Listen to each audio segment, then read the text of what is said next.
that very soon we will all see the building of the third temple in Jerusalem. The table of showbread is ready. The menorah is ready. All of the golden pieces are ready.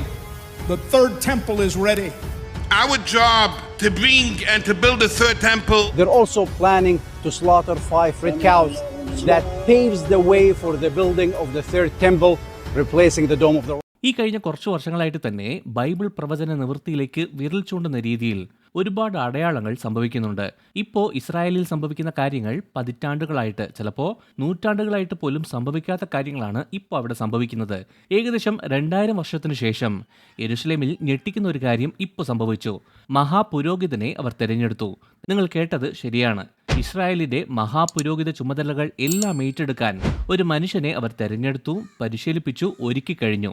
2500 വർഷങ്ങൾക്ക് മുമ്പ് Daniel പ്രവാചകൻ എഴുതിയ അന്ത്യകാല ദർശനങ്ങളുമായി ഈ കാര്യം ആഴത്തിൽ ബന്ധപ്പെട്ടിരിക്കുന്നുണ്ട്. ഇതുവരും പ്രതീകാത്മകതയല്ല, ഇതുവരും ചരിത്രവുമല്ല, ഇത് പ്രവചന നിവൃത്തിയാണ്. ഈ പുതിയ സംഭവവികാസത്തിന്റെ അർത്ഥം എന്താണ് എന്നും അത് ദാനിയേലിന്റെ പ്രവചനവുമായി എങ്ങനെ നേരിട്ട് ബന്ധപ്പെട്ടിരിക്കുന്നു എന്നും വിശദമായി നമുക്ക് നോക്കാം. ഈ ചാനൽ ആദ്യമായിട്ടാണ് നിങ്ങൾ കാണുന്നതെങ്കിൽ സബ്സ്ക്രൈബ് ചെയ്യുക. നമുക്കിനി വീഡിയോയിലേക്ക് കടക്കാം.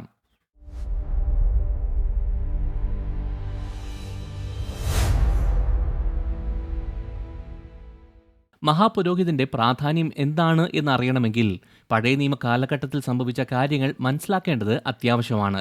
പുരാതന ഇസ്രായേലിൽ ദൈവാലയത്തിന്റെ അകത്തുള്ള അതിവിശുദ്ധ സ്ഥലത്തേക്ക് പോകാനായിട്ട് മഹാപുരോഹിതന് മാത്രമേ അനുവാദം ഉണ്ടായിരുന്നുള്ളൂ. പ്രായശ്ചിത്തം കഴിക്കാനായിട്ട് യോം കിപ്പൂർ ദിവസത്തിൽ ജനങ്ങളുടെ പാപത്തിനു വേണ്ടിയുള്ള ഒരു യാഗം അർപ്പിക്കാൻ വേണ്ടി അവൻ വർഷത്തിൽ ഒരു പ്രാവശ്യം മാത്രം ഇങ്ങനെ ചെയ്യും. എന്നാൽ AD 70 റോമാക്കാർ രണ്ടാമത്തെ ദേവാലയം നശിപ്പിച്ച സമയത്ത് ഈ പുരോഹിത സമ്പ്രദായങ്ങൾ എല്ലാം തന്നെ നിന്നുപോയി. അതിനുശേഷം ഏതാണ്ട് 2000 വർഷങ്ങളായിട്ട് തന്നെ ഈ പൗരോഹിത്യ ശുശ്രൂഷകളോ യാഗങ്ങളോ ദൈവാലയമോ ഉണ്ടായിരുന്നില്ല.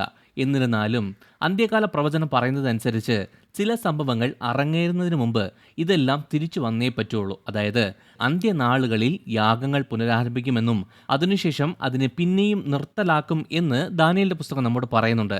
ദാനിയേൽ 9-ാം അധ്യായം 27-ാം വാക്യം ഇങ്ങനെ പറയുന്നു: അവൻ ഒരു ആഴ്ചവട്ടത്തേക്ക് പലരോടും നിയമത്തെ കഠിനമാക്കും. ആഴ്ചവട്ടത്തിന്റെ മധ്യയെ അവൻ ഹനനയാഗവും ഭോജനയാഗവും നിർത്തലാക്കി കളയും. പുരാതന കാലത്തുണ്ടായിരുന്നത് പോലെ തന്നെ എല്ലാ ദിവസവും യാഗങ്ങൾ അർപ്പിക്കുന്ന രീതിയിലുള്ള ഒരു ദൈവാലയം ഭാവിയിൽ ഉണ്ടാകുമെന്ന് ഈ പ്രവചനം നമ്മോട് പറയുന്നുണ്ട്. എന്നാൽ ഇത് വേറെ ഒരു കാര്യത്തെയും കൂടി എടുത്തു കാണിക്കുന്നുണ്ട്. എന്താണെന്ന് പറഞ്ഞാൽ ഈ സേവകളെല്ലാം ചെയ്യാൻ പുരോഹിതന്മാരും അവരെ നയിക്കാനായിട്ട് ഒരു മഹാപുരോഹിതനും ഉണ്ടായിരിക്കണം എന്ന്. സത്യത്തിൽ ഇസ്രായേൽ ഒരു മഹാപുരോഹിതനെ തിരഞ്ഞെടുത്ത് പരിശീലിപ്പിച്ചിട്ടുണ്ട് എന്ന് ഇപ്പോൾ വാർത്തകൾ പുറത്തു വരുന്നുണ്ട്. ഇത് നമ്മോടൊരു കാര്യം പറയുന്നുണ്ട്. എന്താണെന്ന് പറഞ്ഞാൽ പ്രാർത്ഥിക്കുക. വർഷങ്ങളായിട്ട് തന്നെ യെരുശലേമിലുള്ള ടെമ്പിൾ ഇൻസ്റ്റിറ്റ്യൂട്ട് എന്ന സംഘടന 3-ാം ദൈവാലയത്തിന്റെ പുനർനിർമ്മാണത്തിന് എന്തൊക്കെയാണ് ആവശ്യം അതെല്ലാം അവർ ആവശ്യം അനുസരിച്ച് ക്രമീകരിക്കുന്നുണ്ട്. അവർ വിശുദ്ധ പാത്രങ്ങൾ, പുരോഹിത വസ്ത്രങ്ങൾ, സ്വർണ്ണ നിലവിളക്ക്, ധൂപപീഠം, നിയമപ്പെട്ടകത്തിന്റെ ഒരു മാതൃക, അങ്ങനെ എല്ലാ കാര്യങ്ങളും അവർ പുനർനിർമ്മിച്ചു കഴിഞ്ഞു. എന്നാൽ ഇതിനാവശ്യമായ പുരോഹിതന്മാരെ ദൈവാലയത്തിൽ സേവിക്കാൻ വേണ്ടി ലേവി ഗോത്രത്തിൽ നിന്നുള്ള പുരുഷന്മാരെ തന്നെ പരിശീലിപ്പിക്കുന്നുണ്ട് എന്ന് പലർക്കും അറിയില്ല. സിദ്ധാന്തപരമായിട്ട് മാത്രമല്ല, ഈ തിരഞ്ഞെടുക്കപ്പെട്ട പുരോഹിതന്മാർ എല്ലാവരും തന്നെ അഹരോന്റെ പിൻഗാമികളാണ്. പുരാതന പാരമ്പര്യങ്ങൾ പഠിച്ച് സ്വയം ശുദ്ധീകരിച്ച് ദൈവാലയം പണി കഴിഞ്ഞാൽ അതിൽ സേവിക്കാൻ അവർ തയ്യാറായി കഴിഞ്ഞു. അതിൽ ഏറ്റവും പ്രധാനമായിട്ട് 2000 വർഷ ചരിത്രത്തിൽ ആദ്യമായിട്ട് തന്നെ ഈ പുരോഹിതന്മാരിൽ ഒരാൾ മഹാപുരോഹിതനായി തിരഞ്ഞെടുക്കപ്പെട്ട് കഴിഞ്ഞു. വിവാദങ്ങളോ രാഷ്ട്രീയപരമായ പ്രശ്നങ്ങളോ ഉണ്ടാകാതിരിക്കാൻ വേണ്ടി അദ്ദേഹത്തിന്റെ പേര് പരസ്യമായി പ്രഖ്യാപിച്ചിട്ടില്ല. എന്നാൽ ടെമ്പിൾ ഇൻസ്റ്റിറ്റ്യൂട്ടിനോട് അടുത്ത വൃത്താന്തങ്ങൾ സ്ഥിരീകരിക്കുന്നത് പാപപരിഹാര യാഗങ്ങൾ ഉൾപ്പെടെയുള്ള എല്ലാ പുരാതന ആചാരങ്ങൾ ചെയ്യാനും അദ്ദേഹത്തിന് പരിശീലനം ലഭിച്ചിട്ടുണ്ട് എന്നാണ്. ഏത് നിമിഷവും ഈ സ്ഥാനത്തേക്ക് കാലെടുത്ത് വയ്ക്കാൻ അദ്ദേഹം തയ്യാറാണ് എന്നതാണ്. ഇതെന്തോ ഒരു കെട്ടുകഥയല്ല, ഇത് ഇപ്പോൾ സംഭവിക്കുന്ന ഒരു കാര്യമാണ്. ഇതെല്ലാം നമ്മുടെ തലമുറയിൽ തന്നെ സംഭവിക്കുവാണല്ലോ എന്ന വസ്തുത ശരിക്കും ഞെട്ടിപ്പിക്കുന്നതാണ്. ഏകദേശം 2000 വർഷങ്ങളായി യഹൂദ ജനത്തിന് ഒരു രാജ്യമോ ദൈവാലയമോ പൗരോഹിത്യ ശുശ്രൂഷകളോ ഇല്ലായിരുന്നു. എന്നാൽ 1948 ഇസ്രായേലിന് ഒരു രാജ്യം ജനിച്ചു. ഇപ്പോൾ നമ്മുടെ കാലത്ത് പൗരോഹിത്യത്തിനും ആലയം പണിയാനുള്ള ഒരുക്കങ്ങൾക്കും നാം സാക്ഷ്യം വഹിക്കുന്നുണ്ട്.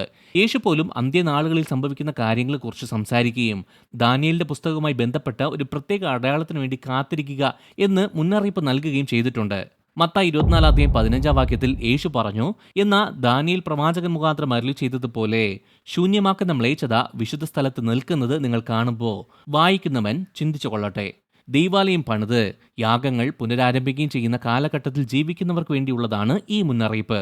മഹാ ഉപദ്രവകാലം എന്ന് പറയുന്ന 7 വർഷ കാലഘട്ടത്തിന്റെ മധ്യത്തിൽ എതിർക്രിസ്തു ദൈവാലയത്തെ അശുദ്ധമാക്കുന്ന ഒരു ഭാവി നിമിഷത്തെക്കുറിച്ചുള്ളതാണ് ഈ വാക്യം. എന്നാൽ അങ്ങനെ ഒരു കാര്യം സംഭവിക്കണമെങ്കിൽ ദൈവാലയം ഉണ്ടാകണം, മഹാപുരോഹിതൻ ശുശ്രൂഷ ചെയ്യണം. ഇപ്പോൾ മഹാപുരോഹിതൻ തയ്യാറാണ്. ബാക്കിയുള്ള എല്ലാ കാര്യങ്ങളും നാം വിചാരിക്കുന്നതിലും വളരെ വേഗത്തിൽ തന്നെ സംഭവിക്കും എന്നതാണ് യാഥാർത്ഥ്യം. യാഗങ്ങൾ വീണ്ടും ആരംഭിക്കുന്നതിന് മുമ്പുള്ള അവസാന സൂചനകളിലൊന്ന് ചുവന്ന പശുവാണ്. സംഖ്യാപുസ്തകം 19-ാം അധ്യായത്തിൽ വിവരിക്കുന്ന ഒരു പ്രത്യേക ശുദ്ധീകരണ ചടങ്ങിന് വേണ്ടി ഉപയോഗിക്കുന്ന ഒട്ടും കളങ്കമില്ലാത്ത ഒരു ഇളം പശുവാണത്. പുരോഹിതന്മാരെയും ദൈവാലയത്തെയും ആചാരപരമായ അശുദ്ധിയിൽ നിന്ന്, പ്രത്യേകിച്ച് മരിച്ചവരെ തൊടുന്നതിലൂടെ വരുന്ന അശുദ്ധിയെ ശുദ്ധീകരിക്കാൻ ചുവന്ന പശുവിൻ്റെ രക്തം അത്യാവശ്യമാണ്. ഈ രക്തത്തിൽ ശുദ്ധീകരിക്കപ്പെടാത്ത ആർക്കും യാഗങ്ങൾ അർപ്പിക്കാനോ ആ ആലയത്തിനകത്ത് സേവ ചെയ്യാനോ അധികാരമില്ല. ഞെട്ടിപ്പിക്കുന്ന ഒരു കാര്യം എന്ന് പറഞ്ഞാൽ ഈ അടുത്ത വർഷങ്ങളിൽ ഒരുപാട് ചുവന്ന പശുക്കൾ ജനിച്ചിട്ടുണ്ട്. ഇങ്ങനെ ഈ യാഗം അർപ്പിക്കപ്പെടുന്ന ഈ പശുക്കൾക്ക് എന്തൊക്കെ കാര്യങ്ങൾ ഉണ്ടാകണം, എപ്പോൾ യാഗം കഴിക്കണം? കഴിഞ്ഞ 2000 വർഷങ്ങളായിട്ട് ഈ ഭൂമിയിൽ തന്നെ ഇല്ലാതിരുന്ന ഒരു ജീവിയാണ്. അതിനെ അവർ എങ്ങനെ നിർമ്മിച്ചെടുത്തു എന്നതിനെക്കുറിച്ച് വിശദമായി തന്നെ ഒരു വീഡിയോ ചെയ്തിട്ടുണ്ട്. അതിൻ്റെ ലിങ്ക് മുകളിൽ ഐക്കാർഡിലും താഴെ ഡിസ്ക്രിപ്ഷനിലും ഇടാം, കാണാത്തവർ കാണുക. ഈ ചുവന്ന പശുവിനെ യാഗം അർപ്പിച്ചു കഴിഞ്ഞാൽ പുരോഹിതന്മാർ എല്ലാവരും ശുദ്ധീകരിക്കപ്പെടും. പിന്നെ യാഗങ്ങൾ അർപ്പിക്കാൻ അവർ തയ്യാറാകുകയും ചെയ്യും. ബൈബിൾ പ്രവചിച്ചതുപോലെ തന്നെ ഇതെല്ലാം ഒരുമിച്ച് വരുന്നൊരു കാലഘട്ടമാണിത്. ദാനിയേലിന്റെ പ്രവചനം 7 വർഷത്തിന്റെ അവസാനത്തെ ആഴ്ചയെക്കുറിച്ച് പറയുന്നുണ്ട്. അത് ഇസ്രായേലും നിരവധി രാജ്യങ്ങൾ ഉൾപ്പെടുന്ന ഒരു ഉടമ്പടി ഉപയോഗിച്ച് ആരംഭിക്കും. ചിലരിത് മിഡിൽ ഈസ്റ്റിലെ ഒരു സമാധാന കരാറോ അല്ലെങ്കിൽ സുരക്ഷാ ഉടമ്പടിയോ ആയിരിക്കുമെന്ന് വിശ്വസിക്കുന്നുണ്ട്. ആ 7 വർഷത്തിന്റെ പകുതിയിൽ വെച്ച് എതിർക്രിസ്തു ഈ കരാറെല്ലാം ലംഘിച്ച് ദൈവാലയത്തിൽ ചെന്ന് യാഗങ്ങളെല്ലാം നിർത്തും. ശൂന്യമാക്കുന്ന മ്ലേച്ഛത നടക്കുന്നത് ഈ സമയത്താണ്. അങ്ങനെയാണെങ്കിൽ പുരോഹിതന്മാർ തയ്യാറായി കഴിഞ്ഞു, ചുവന്ന പശു തയ്യാറായി കഴിഞ്ഞു. ഇനി ഈ പ്രദേശത്ത് എല്ലാ ദിവസവും പിരിമുറുക്കങ്ങൾ വർദ്ധിക്കുകയും ചെയ്താൽ നമ്മോട് തന്നെ ചോദിക്കേണ്ട ഒരു ചോദ്യം, ദാനിയേലിന്റെ 7 വർഷത്തിന്റെ അവസാന ആഴ്ചയുടെ വക്കിൽ നാം എത്തിയോ എന്ന്. ദൈവത്തിന് മാത്രമേ അതിന്റെ കൃത്യമായ സമയം ഏതാണ് എന്നറിയത്തുള്ളൂ. എന്നാൽ യേശു നമ്മോട് ഉണർന്നിരിക്കാനും ജാഗ്രതയുള്ളവരായിരിക്കാനും മുന്നറിയിപ്പ് തന്നിട്ടുണ്ട്. മത്തായി 24-ാം അധ്യായം 42-ാം വാക്യം ഇങ്ങനെ പറയുന്നു: നിങ്ങളുടെ കർത്താവ് ഏത് ദിവസത്തിൽ വരുന്നു എന്ന് നിങ്ങൾ അറിയായികൊണ്ട് ഉണർന്നിരിപ്പിൻ. ഏത് ദിവസത്തിലാണ് ദൈവം വരുന്നത് എന്ന് നമുക്ക് മനസ്സിലാക്കാൻ പറ്റില്ല, എങ്കിലും നമുക്ക് ഇതിൻ്റെ അടയാളങ്ങൾ മനസ്സിലാക്കാൻ പറ്റും. ഇതുവരെ സംഭവിച്ച എല്ലാ ചരിത്രങ്ങളും നോക്കിക്കഴിഞ്ഞാൽ എല്ലാം സൂചിപ്പിക്കുന്നത് നാം അന്ത്യകാലഘട്ടത്തിൻ്റെ സമയത്തോട് അടുത്തിരിക്കുന്നു എന്നാണ്. ഇത് പേടിക്കേണ്ട ഒരു സമയമല്ല, വിശ്വസിക്കാനുള്ള സമയമാണ്. പുരോഹിതന്മാർ തയ്യാറാണ്, ആലയത്തിൻ്റെ പണി അടുത്തു കഴിഞ്ഞു, പ്രവചനം നമ്മുടെ കൺമുന്നിൽ നിറവേറുന്നു. അതുകൊണ്ട് നാം മുമ്പിലത്തെക്കാളും ദൈവത്തോട് കൂടുതൽ അടുക്കണം.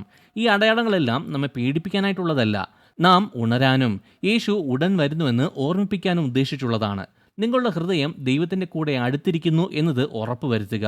ചരിത്രത്തിലെ തന്നെ ഏറ്റവും ആവേശകരവും പ്രവചനപരവുമായ ഒരു സമയത്താണ് നാം ജീവിക്കുന്നത്.